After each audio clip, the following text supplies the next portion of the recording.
We're gonna talk about asking a DM. I'm one of those. I'm a dungeon master. Look, I can adjust the camera height. Why? That's not necessary at all.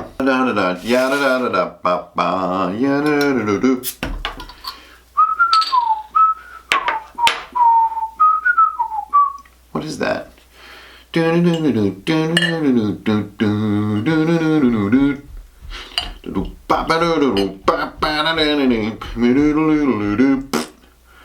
It's probably like dialogue music from Mega Man 3 or something. Oh, didn't notice you there. Total lie. Completely set up the camera, press record button, and then I pretend like I'm surprised. Ooh, doodle-doodle-doop, doodle-doodle-doop, boop-boo, doodle-doodle-doop.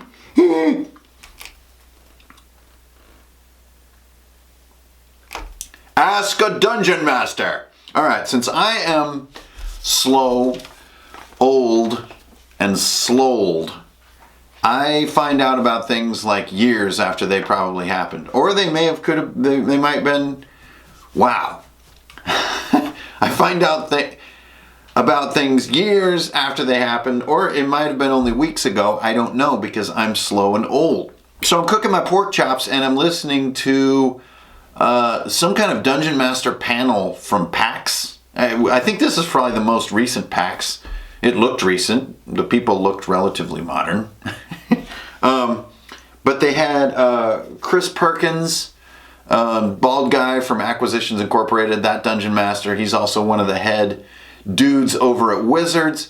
And then they had Mike Merles, big fan of his. He also doing cool stuff at Wizards. I think he's like senior manager or something. Very important sounding titles for these guys. And then two other dudes who actually turned out to be totally awesome, and I forgot their names, so sorry about that, but hey, whatever. Mike Merles and Chris Perkins I know about. Other two guys, if you're watching this video and you were at that panel, you were totally awesome. Dude with the golf visor, you blew my mind. Awesome answers to the questions. But as I was watching the panel unfold, being a lifetime troll, I thought to myself, man, I would love to answer some of these questions. These are great questions that they're both asking themselves, and that the audience is asking them.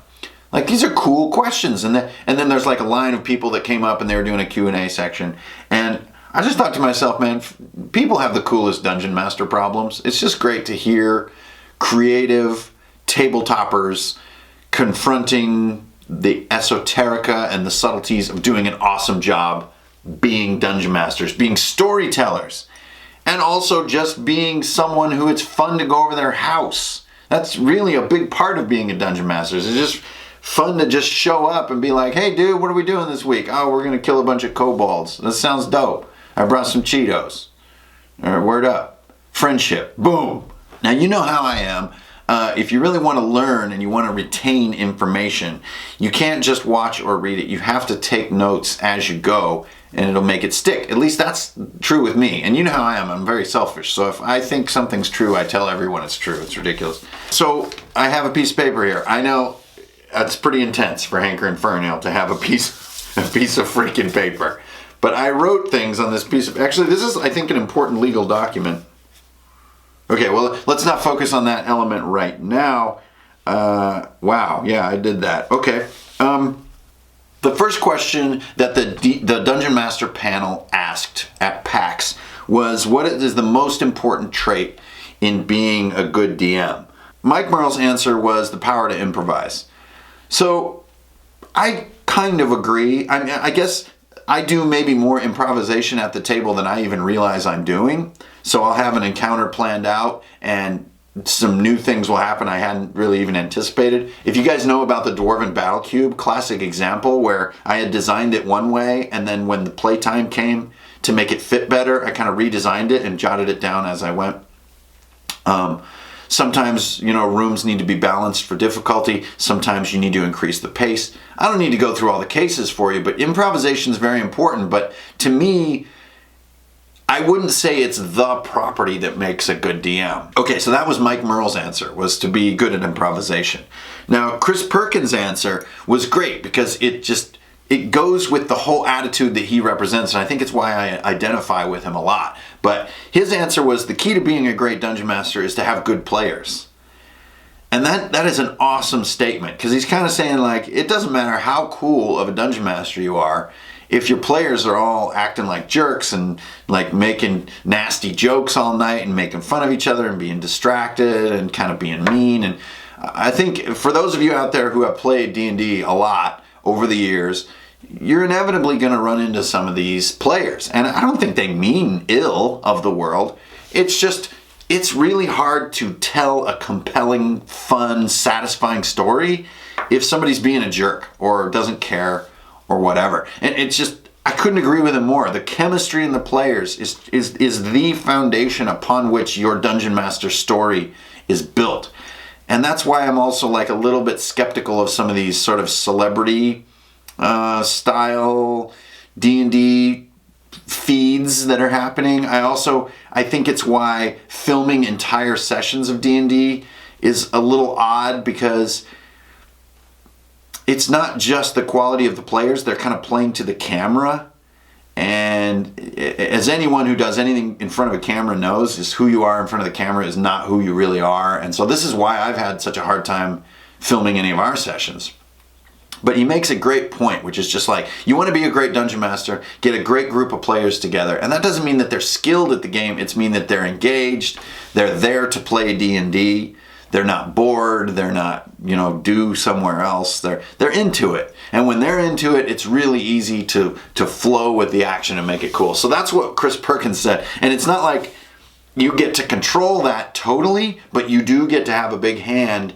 If you're the one doing all the prep and everything, you usually are the guy who says, hey guys, I'm putting a game together, do you want to come over and let's try it? And who you invite is one of the most critical, if not the most critical decision you can make in your campaign. So man, I couldn't agree with his answer more.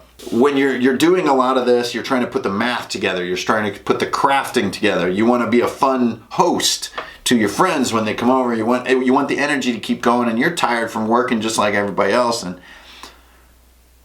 what is the next question they asked themselves was like, what is the biggest challenge that you face as a DM? And this is like a long list, so to pick one as the biggest one is very difficult. I think there's a lot of things that are hard about being a long-lasting, awesome dungeon master. And so these guys all gave great answers, but Chris Perkins' answer blew my mind because I just couldn't agree more. And I agree so much, I think I need to make a follow-up video just for this topic. But he said the biggest challenge is to make an arc out of each character.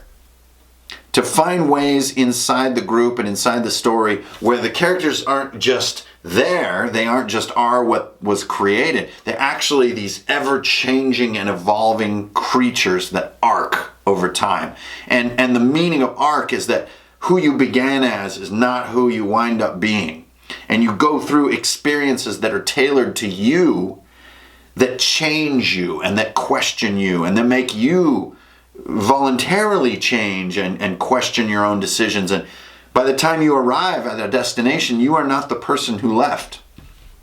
And to me, that is the essence of good D&D, is the story, the encounters, the theming, the pacing, the bosses, everything needs to tie into who those characters are.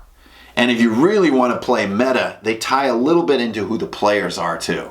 Like if the player needs a moment in the spotlight, or the player has been feeling overwhelmed, or the player has been feeling underwhelmed, the player has had too much success, players had too little success.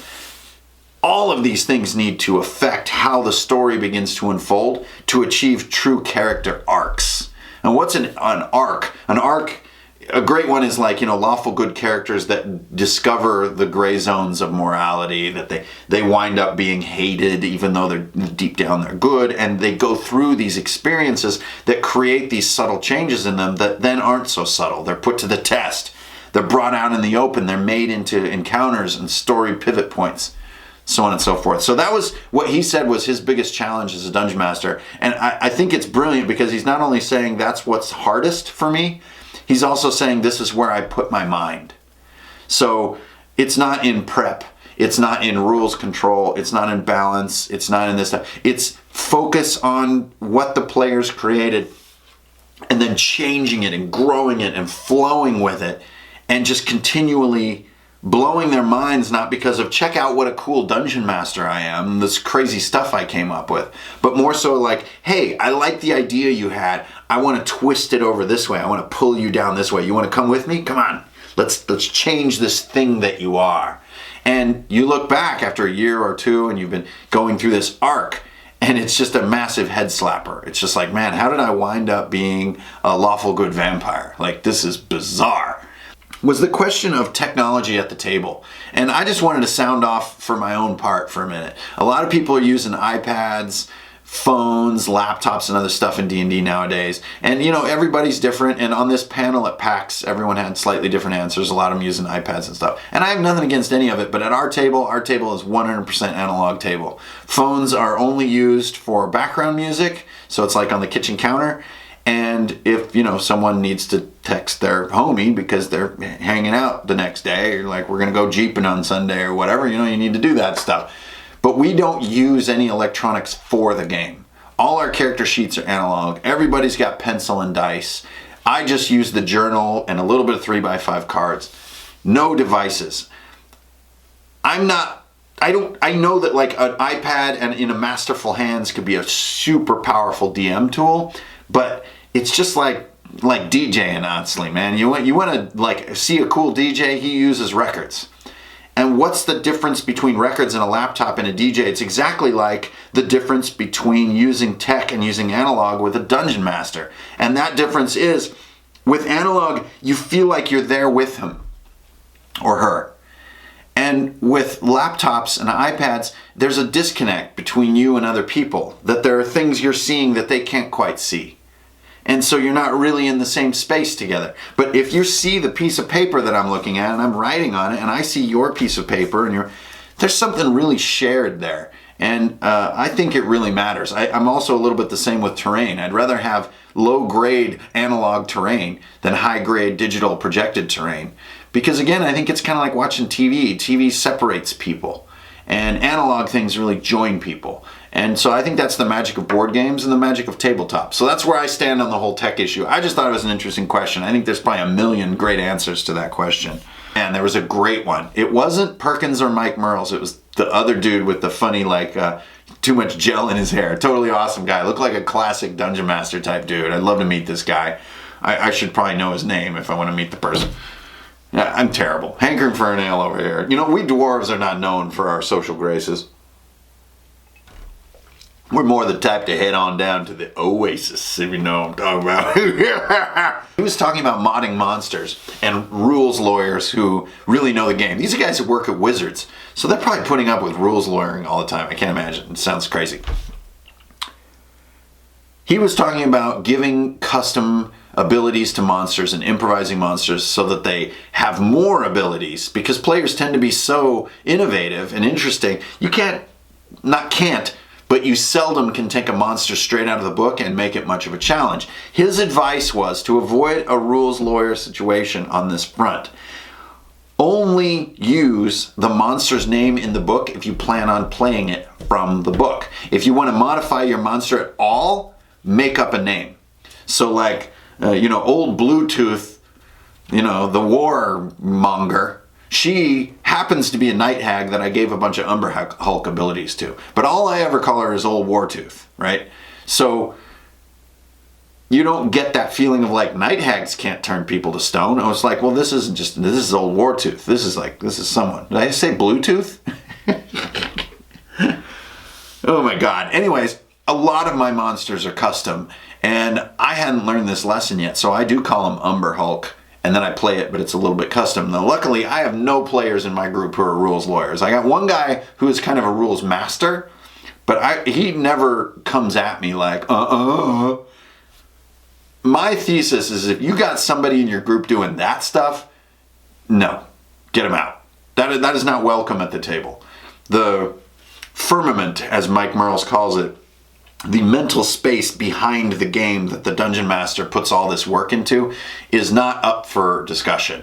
And this is a purview and a little bit of a privilege that I think the dungeon master earns with all the work on the side. That you don't get into that. You don't say like, this night hag can't do this. As a player, that just breaks the whole game. So anyways, I thought it was a cool tip. If you're going to do custom monsters, give them custom names and avoid the rules lawyering question. The last one that they talked about that I found fascinating enough to write on my relatively important legal document here was one of the viewers at the panel at PAX came up and asked, you know, hey, in my game, I find myself bending all the rules all the time. And naturally the panel said, yeah, good on you, you're doing it right. But his question was, how do I bend the rules now and again and yet maintain balance and maintain satisfaction for people who A, know the rules of the game, and B, want to feel that satisfaction of playing to the rules and using the rules and so on and so forth. So how do you both bend them and keep it all working as it's designed to work? Because hey, let's face it, a ton of smart people have put a ton of work into making this game function in a tight, balanced way. So just because I'm DMing and I'm bending the rules, I don't want to compromise all that work. So what's the balance there? How do you mix bending the rules all the time with getting enough out of all these smart people's work so that you're still playing D&D? You're not just in La La Land. Whew! This is not an easy answer to this question. And the answers that the panel gave were generally along the lines of, you know, bend all you want until it's, you know, treacherous to players, or, you know, counter to players. You know, a player kicks your ass on the table with a dice roll and then you bend the rules so that you don't die because you're the dungeon master. Don't do that. That's not cool, man. I think the fundamental thesis here is you need to learn the game well enough to be a good dungeon master where you can bend within the rules. And even those who see exactly what you just did, they'll be fine with it. And this to me is another part of no DM screen, is if I need to say, well, man, I don't really know what's going to happen here. Let's do a 1d6 and 1, 2, 3, blah happens, 4, 5, 6, blah happens. Does that sound fair to everybody? Yeah, sure. Roll. And roll out in the open, man. Don't roll in secret and then not like the results and tell them something else. You don't give the players the purview or the right or even the chance to roll in secret and tell you the outcome. How come you get to do it? Because you're the dungeon master? No, that's not cool, man. They see your rolls, you see theirs. It's all out in the open, and you can bumble through the edge cases of the rules together. But hey, yo, if you're a dungeon master and you don't get some of the fundamentals of game design, numeric game balance, challenge ascension, just overall game system design and ascension of challenge, you shouldn't be a dungeon master. You're not ready. So when a lot of cases you're not ready for come up and you want to grow the players in power or you want to invent things on the fly, like if you don't just have a good grasp of the fundamental game design that's at play, you're probably going to find yourself in a bit of a bind. I mean, you're going to screw it up and it's like, well, screw it, I don't even want to play D&D then. Hell no. Screw it up. Who cares? It's just your friends coming over anyway and playing a damn tabletop game. It's a board game, for crying out loud. So you screw it up, and 2 weeks later, you guy says, oh, by the way, man, that was crazy. We all had triple the hit points we were supposed to have. Great. Have a laugh over it. Everyone can take a shot at tequila, and it's water under the bridge, baby. And all it'll be is a funny story for later when you're playing the rules correctly. It just doesn't matter. Just get out there and be the dungeon master. A lot of times the only way to learn how to do it is not to learn the fundamentals of game design or how the numerics work or grokking what's in the book or any of that crap. You don't have time. You got to work a day job, man. Your friends show up. They got character sheets. You have no idea what's going on. Just frickin' dive in. Dive in and go fast and don't make it boring. It's better to do it wrong than to be boring. At least when you're wrong, later you can laugh about it. But when you're boring, no one ever laughs. Well, the beer has been delicious tonight. Really cool to see other dungeon masters and players just curious and just creative, and they all have interesting, cool problems, and it just reinforces some of my fundamental views about this hobby, which is that it's a particular and interesting confluence of detailed on-call memory. Like, as a dungeon master, you tend to remember tons of things, and you have them on quick call. Improvisation, storytelling, and energy. And then also a penchant for a little bit of buggery and cleverness and winking. Sort of being silly, but at the same time being silly within bounds. And wanting your friends to have fun and entertaining them, but also being entertained by them. Being democratic with it, but also being a tyrant when a tyrant is needed. And then most of all, I think, wanting to explore these fun fantasy stories. Now, I know there's a lot of dungeon mastering or game mastering that's outside of fantasy, but for me, man, I just live right in the middle of fantasy. I don't even care. That's my genre. And I play D&D. I am a dungeon master because I love seeing the stinking stories play out again and again. I could tell stories about dwarves for the rest of my days. As a matter of fact, I will.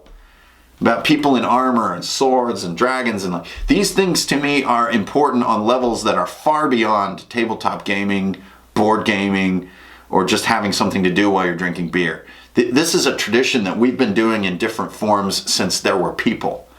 And I'm really excited and proud to be part of that tradition. And so I see other dungeon masters thinking around the same problems. How do I balance the unpredictable actions of my friends with the story that I'm dreaming about? What a cool, ancient question to be asking as a smart, creative, inspired, and vocal person. How do I both engage the audience and make them feel like they're there, but also I have a performance I want to do. I have a character. Northman never turns a traveler away from his fire, but I want you gone by morning. Now, more ale!